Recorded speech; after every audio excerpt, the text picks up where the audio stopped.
კიდევ ერთხელ მოგესალმებით, ეთერშია კურიერი 3 საათზე, ახალ ამბებს ანუკა ბულავა გაგაცნობთ.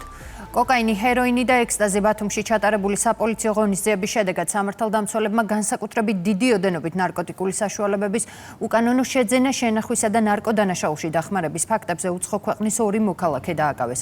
ამოღებულია განსაკუთრებით დიდი ოდენობით ნარკოტიკული საშუალებების 3 კილოგრამამდე კოკაინი, 13,000-მდე ექსტაზისაბი და განსაკუთრებით დიდი ოდენობით ნარკოტიკული საშუალება ჰეროინი. უწყების ინფორმაციით ნარკოტიკული საშუალებების რეალიზაცია სავარაუდოდ ბათუმში არსებულ სხვა ღამის კლუბში იგეგმებოდა. ცოტა ხნის წინ დასრულდა ბრიფინგი შინაგან საქმეთა სამინისტროში, მას თამარ თათარაშვილი ესწრებოდა და ის შემოგვიერთდება ახლა პირდაპირ ეთერში. თამარ, სად ჩატარდა ჩხრეკა და რას ედავებიან დაკავებულებს? შინაგან საქმეთა სამინისტრო ბელარუსის 2 მოქალაქეს ედავება განსაკუთრებით დიდი ოდენობის ნარკოტიკული საშუალებების შეძენა, შენახვას და ასევე ნარკოდანაშაულში დახმარების ფაქტს. აჭარის პოლიციის დეპარტამენტის თანამშრომლებმა გუშინ ბათუმში გვიანღამით ჩაატარეს ოპერატიული საგამოძიებო მოქმედებები, რომლის შედეგადაც დაკავებული არის უცხო ქვეყნის 2 მოქალაქე. ამ შემთხვევაში გამოძიების ფარგლებში გაიჩხრიკა ერთ-ერთი ბრალდებული პირის პირადი საცხოვრებელი სახლი, საიდანაც ამოღებული არის განსაკუთრებით დიდი ოდენობის ჰეროინი, ასევე 3 კილოგრამი კოკაინი და 13,000 ექსტაზისაბი. გამოძიების ფარგლებში შინაგან საქმეთა სამინისტროს თანამშრომლებმა ამოიღეს ასევე ნიფტკიცების სახით ერთ-ერთი ბრალდებული პირის პირადი მობილური ტელეფონი, სადაც ინახებოდა ინფორმაცია და ფოტოსურათები იმ ლოკაციების შესახებ, სადაც უნდა მომხდარიყო და გავრცელებულიყო აღნიშნული ნარკოტიკული საშუალებები. გამოძიების ინფორმაციით კი ეს ლოკაციები იყო ძირითადად ღამის კლუბები. შინაგან საქმეთა სამინისტროს თანამშრომლების მიერ ჩატარებული კიდევ ერთი საპოლიციო ღონისძიების შედეგად გვიანღამით აჭარის რეგიონში, ქალაქ ბათუმში ამოღებულია განსაკუთრებით დიდი ოდენობით ნარკოტიკული საშუალებები. კერძოდ 3 კილოგრამამდე კოკაინი, 13,000-მდე ექსტაზისაბი და განსაკუთრებით დიდი ოდენობით ნარკოტიკული საშუალება ჰეროინი. აღნიშნული ნარკოტიკული საშუალებების რეალიზაცია სავარაუდოდ ბათუმში არსებულ სხვადასხვა ღამის კლუბებში იგეგმებოდა, რაც გამოუსწორებელ ზიანს მოუტანდა ადამიანების და განსაკუთრებით კი ახალგაზრდების ჯანმრთელობას და სიცოცხლეს.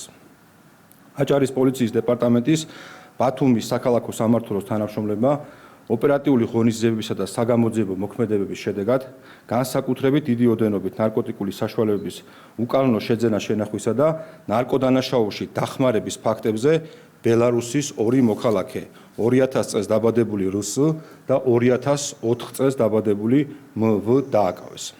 სამართალდამცველებმა ნარკოტიკული საშუალებები ბათუმში ერთ-ერთ ბრალდებულის მიერ დაქირავებული საცხოვრებელი ბინის ჩხრეკის შედეგად ამოიღეს. გარდა ამისა, პირადი ჩხრეკის შედეგად ასევე ამოღებულია 7 ცალ ბურთულაში მოთავსებული კოკაინი, ექსტაზი და ნარკოტიკული საშუალებების დაფასვებისათვის საჭირო სხვა ნივთები.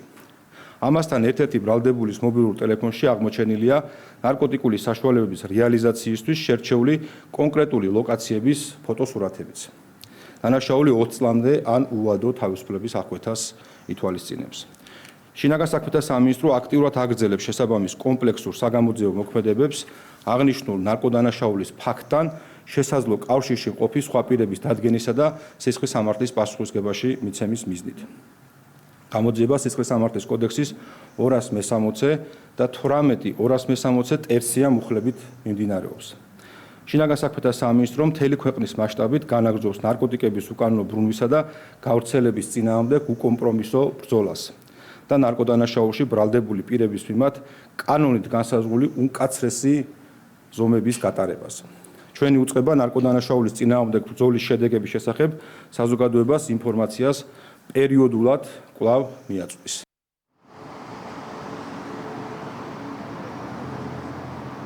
იმ შემთხვევაში თუ დაკავებულ ბრალდებულ პირებს აღნიშნული ბრალდება დაუმტკიცდებათ, მაშინ ამ ორივე პირს, უცხო ქვეყნის 2 მოქალაქეს თავისუფლების აღკვეთა მოუწევთ 20-დან ან უვადო ვადის საპატიმროში დროის გაატარება. ასევე მინისტრის მოადგილემ სპეციალურ ბრიფინგზე აღნიშნა ისიც, რომ მთელი ქვეყნის მასშტაბით უწყება აქტიურად მუშაობს ნარკოდანაშაულის სავარაუდო ფაქტების თუ სავარაუდო რეალიზაციის ფაქტებთან დაკავშირებით. მადლობა, თამარ თათარაშვილი საუბრობდა პირდაპირ ეთერში.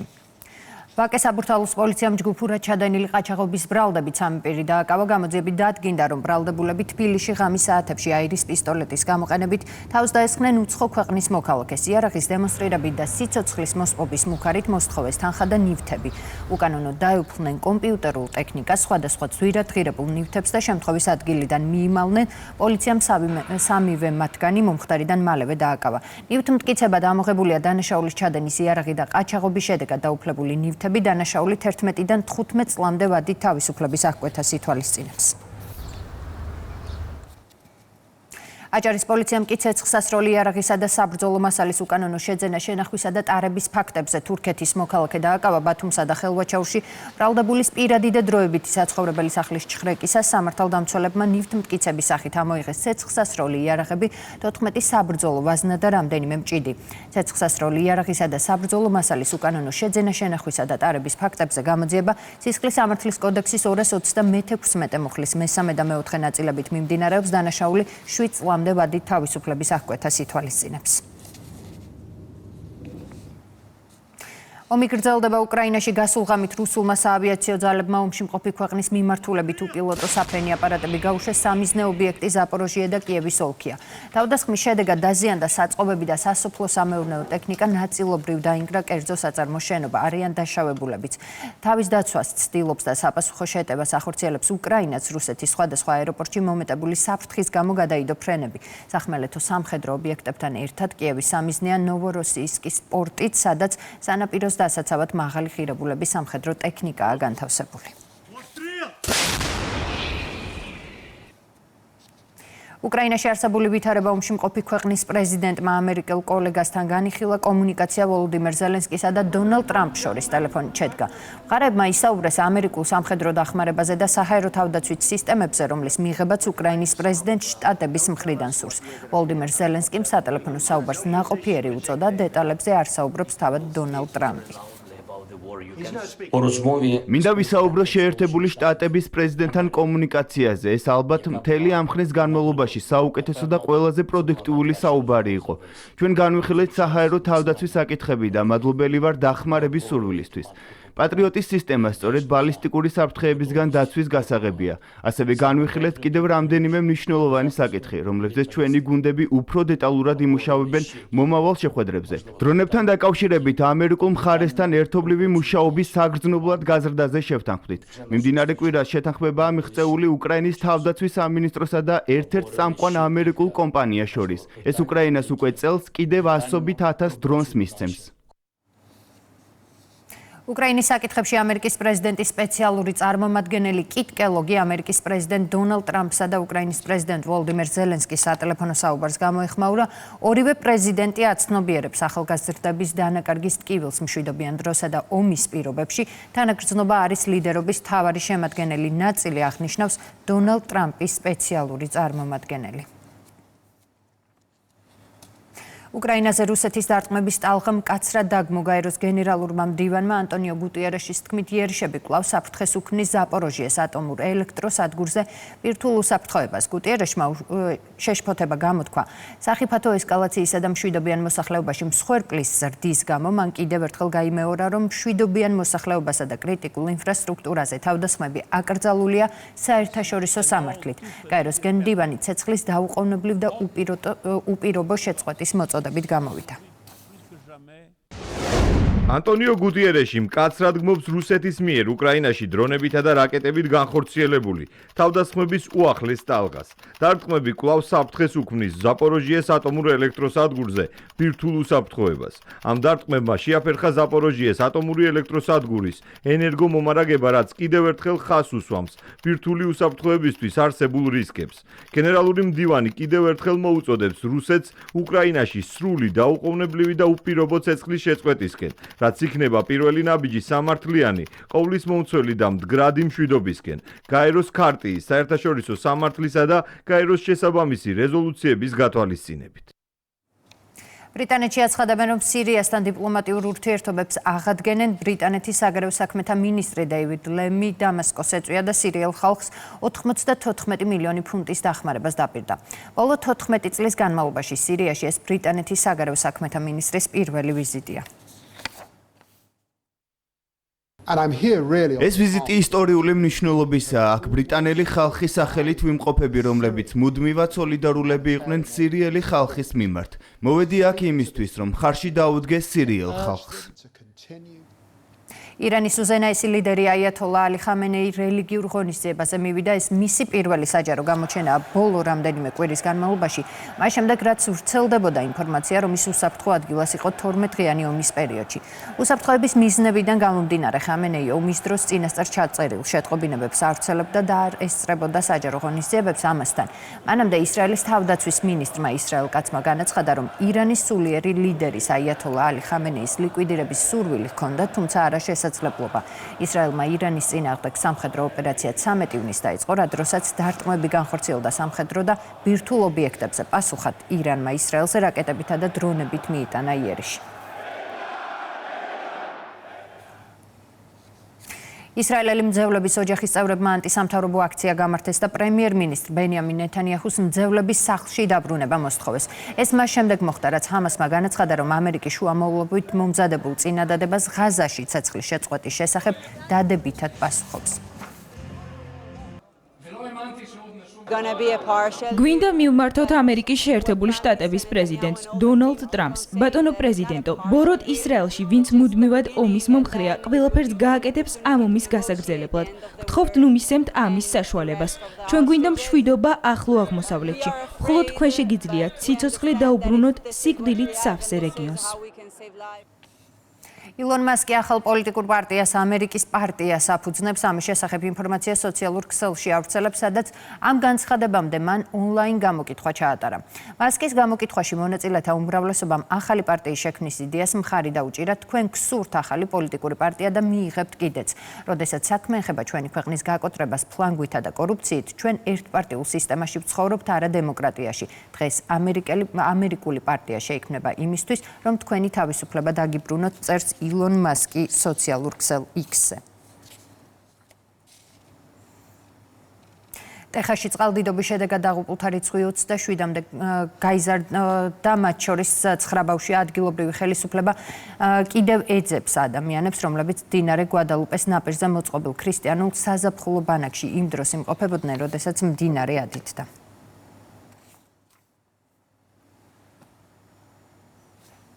თავდაცვის ძალებში რთულ რელიეფზე მარშირებაში ტურნირი გაიმართა. შეჯიბრი მცხეთის რაიონის სოფელ ლელუბანში დაიწყო და დაბა ნორიოს გავლით მამკოდას ტყეპარკში დასრულდა. 30 კილომეტრიანი მარშრუტი სხვადასხვა სირთულის რელიეფისა და ბუნებრივი დაბრკოლებების გადალახვას მოიცავდა. ტურნირში 34 სამხედრო მოსამსახურე მონაწილეობდა. შეჯიბრების ბოლოს გამოავლინეს გამარჯვებულები. ღონისძიების მიზანი სამხედროების ფიზიკური მზადყოფნის გაძლიერება და პროფესიული კვალიფიკაციის ამაღლება იყო. ხარია რომ ესეთი ტურნირი ჩატარდა, მიუხედავად იმისა, რომ პირველად მივიღე მონაწილეობა, დავიკავე პირველი ადგილი. მივიღე მონაწილეობა ტურნირში, რთულ რელიეფზე გადაადგილებაში, წარმოვადგენდი მეორე ქვეით ბრიგადას, დავიკავე მეოთხე ადგილი. მივესალმები, რომ ყოველ წელიწადში ერთხელ ჩატარდეს ეს ღონისძიება და მადლობა ღონისძიების ორგანიზატორებს. მონაწილეობა მიიღო 34 სამხედრო მოსამსახურემ თითქმის ყველა სარდლობიდან. მათ მოუწიათ 30 კილომეტრიანი დისტანციის დაფარვა რთულ რელიეფზე, რის შედეგადაც გამოავლინეთ გამარჯვებული და საპრიზო ადგილზე გასული მონაწილეები. გულოცავ გამარჯვებულებს, უსურვებ წარმატებებს როგორც პირად ცხოვრებაში, ასევე სამსახურებრივად. ოზურგეთის სახელმწიფო დრამატული თეატრი ნოდარ დუმბაძის სახელობის მეხუთე საერთაშორისო თეატრალური ფესტივალის მასპინძელია. წელს ფესტივალი განსაკუთრებულად მრავალფეროვანი პროგრამით ქართული მწერლობის ნიმუშებით იქნება გამორჩეული. 10 დღის განმავლობაში ოზურგეთის სახელმწიფო დრამატული თეატრის 3 სივრცეს, 6 უცხოეთის თეატრი და 15 ქართული თეატრი ჯამში 21 სპექტაკლით დაიკავებს. საქართველოში მეოთხედ ვარ, ეს ჩემთვის ძალიან დიდი პატივია. ძალიან საინტერესო ფესტივალია, რომელშიც სხვადასხვა ქვეყნის თეატრალური დასი მონაწილეობს. ძალიან რთული მისია მაკისრია. ჟიურის წევრი ვარ და გრან-პრის მფლობელი თეატრი უნდა გამოვავლინო. ძალიან მიყვარს და დიდ პატივს ვცემ ქართულ თეატრს, მსახიობებს, რეჟისორებსა და მის ისტორიას. Ტელევანდელი ფესტივალი გამოირჩევა იმით, რომ მასში პირველად იღებს მონაწილეობას ისრაელი. რა თქმა უნდა დუმბაძით პირველად იღებს მონაწილეობას საბერძნეთი. ამის გარდა არიან ისეთი ქვეყნები, როგორიც არის ესპანეთი, ჩვენი მოძმე ყაზახეთი, აზერბაიჯანი, სულ არის 21 სპექტაკლი და 22 არის დახურული. გავიცანი დასი ძალიან ბედნიერი ვარ, რომ ხვალ ესეთი დღე მაქვს ისრაელის თეატრი ოზურგეთის თეატრის სცენაზე ითამაშებს მამაჩემის. ბევრი თეატრები არის, თითქმის ყველა ქართულ პიესებს თამაშობენ. მარჯანიშვილის თეატრის ხვენში სოხუმის გიორგი რატიანის სახელობის მოზარდ-მაყურებელთა თეატრის სპექტაკლი ზღვის თეატრი დაიდგა. რეჟისორ ალექსანდრე ელოშვილის ნამუშევარი დროებით დევნილობაში მყოფ ენთუზიაზმით სავსე ახალგაზრდების ისტორიას მოგვითხრობს, რომელთაც ქალაქში ახალი თეატრის გახსნა სურთ. სპექტაკლი შემოქმედებითი თავისუფლებისთვის ბრძოლას ეხება და ხაზს უსვამს თეატრის ძალასა და მნიშვნელობას. სპექტაკლს აფხაზეთის მთავრობის თავმჯდომარე გიორგი ჯინჭარაძე დაესწრო. მსგავსი ღონისძიებების ხელშეწყობა აფხაზეთის მთავრობის მხარდაჭერით აქტიურად გაგრძელდება და ჩვენ ხელს შევუწყობთ სახალხო დიპლომატიის განვითარებას და აღნიშნული მიმართულებით ნდობის აღდგენასა და შერიგებას. ეს არის სპექტაკლი სოხუმიდან დევნილ მსახიობებზე, რომლებიც აქაც დევნილობაში დარჩნენ, არა აქვთ თეატრი, არა აქვთ შენობა და ცდილობენ სტარტაპში დაიმკვიდრონ ადგილი. მე ვთამაშობ პერსონაჟს, რომელიც არის ასევე აფხაზეთიდან დევნილი, რომელიც ამბობს, რომ ევროპის სხვადასხვა წამყვან თეატრებში იყო წამყვანი არტისტი. შინაგან საქმეთა სამინისტროს თანამშრომლებმა ამერიკის ქალაქ ბირმინგემში ჩატარებულ მსოფლიოს პოლიციელთა და მეხანძრეთა თამაშები 2025-ზე 4 ოქროსა და 2 ვერცხლის მედალი მოიპოვეს. ტურნირზე ძალისმიერ წოლჭიმში პირველი ადგილი დაიკავა და ოქროს მედალი მოიპოვა საპატრულო პოლიციის დეპარტამენტის სამცხე-ჯავახეთის მთავარი სამმართველოს უფროსმა კობა კობახიძემ. სპორტის ამავე სახეობაში ასევე ოქროს მედალოსანი გახდა საპატრულო პოლიციის დეპარტამენტის თანამშრომელი ლევან გილიგაშვილიც. ლოჯისტიკის დეპარტამენტის სამმართველოს უფროსმა ადამურ არქანიამ კი მკლავჭიდში 2 ოქროს მედალი მოიპოვა. მსოფლიოს პოლიციელთა და მეხანძრეთა თამაშები 1985 წლიდან ყოველ 2 წელიწადში ერთხელ მსოფლიოს სხვადასხვა ქალაქში იმართება. შინაგან საქმეთა სამინისტროს 5 თანამშრომელმა მონაწილეობა მიიღო მსოფლიოს პოლიციელთა და მეხანძრეთა თამაშებში, სადაც სპორტის სხვადასხვა სახეობებში მოიპოვეს საკმაოდ დიდი წარმატება. კერძოდ, მათ მოიპოვეს 4 ოქროსი და 2 ვერცხლის ჯილდო. ულოცავ მათ ამ წარმატებას შინაგან საქმეთა სამინისტროს თანამშრომლებმა ამერიკის შეერთებულ შტატებში პოლიციელსა და მეხანძრეთა თამაშებში მიიღეს მონაწილეობა. მათ 4 ოქროსა და 2 ვერცხლის მედალი მოიპოვეს. ულოცავ მათ ამ წარმატებას. ჩვენთვის ძალიან პრიორიტეტული აღნიშნულ ღონისძიებებში ჩვენი პოლიციელების აქტივობა, ასევე არიან ისინი აზიისა და ევროპის ჩემპიონები. გამგზავრებული ვიყავით საქართველოს შინაგან საქმეთა სამინისტროს ნაკრები ამერიკის შეერთებულ შტატებში პოლიციელთა და მეხანძრე მაშველთა მსოფლიო ოლიმპიადაზე, სადაც დავიკავეთ 4 ოქროს მედალი და 2 ვერცხლის მედალი. საქართველოს მორაგბეთა ეროვნულმა ნაკრებმა ზაფხულის ტესტ მატჩების სერიის პირველი შეხვედრა თბილისში ირლანდიის ნაკრებთან გამართა და 5-24 დამარცხდა. ამ შეხვედრის შემდეგ საქართველოს ნაკრები სამხრეთ აფრიკაში გაემგზავრება, სადაც 12 ივლისს ადგილობრივ ფრენჩაიზ ჩიტას დაუპირისპირდება.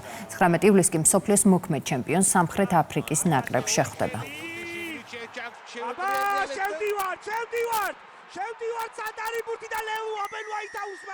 რაღაცეებში ვფიქრობ, რომ არ გაგვიმართლა, შევქმნით კარგი მომენტები. ყველაფერს ვეცადეთ იმისთვის, რომ ლელოები გაგვეტანა. მაგრამ მე ვფიქრობ, რომ ფორტუნა დღეს ჩვენ მხარეს არ იყო, რა უფრო იმათკენ იყო. დღეს არ გაგვიმართლა და სწორედ ამ დროს ვიზდებით ყველაზე მეტად. როცა ესე თამაშებს თამაშობთ და ტიერ-1-ის გუნდებთან ესე მარცხდებით რა, შეცდომებს სწავლობთ და ვეცდებით, რომ ჩვენი შეცდომები მაქსიმალურად გამოვასწოროთ და უკვე შემდეგ ორ თამაში იგივე შეცდომები აღარ დაუშვათ. ხვიჩა კვარაცხელიას პარი სენ-ჟერმენი მსოფლიოს